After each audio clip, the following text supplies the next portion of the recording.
It does appear that companies that made a bet that this was an investable asset it's paid off. I mean, if you look at MicroStrategy, which was a software company, in 2023, its stock soared 337%.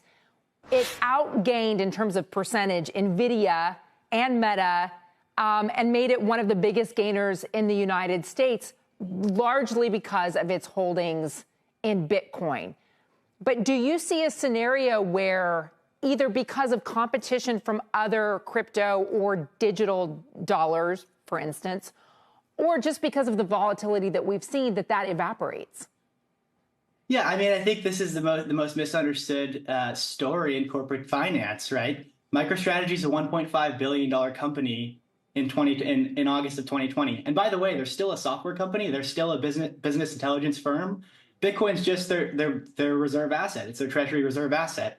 Fast forward to today, they have $8.5 billion in Bitcoin, $11.5 billion market cap against $2.5 billion of longer dated fiat liabilities, right? This is a masterclass for corporate governance. What Saylor's doing with selling shares to buy more Bitcoin, increasing Bitcoin per share is very understood. Okay, so here's the thing, Dylan.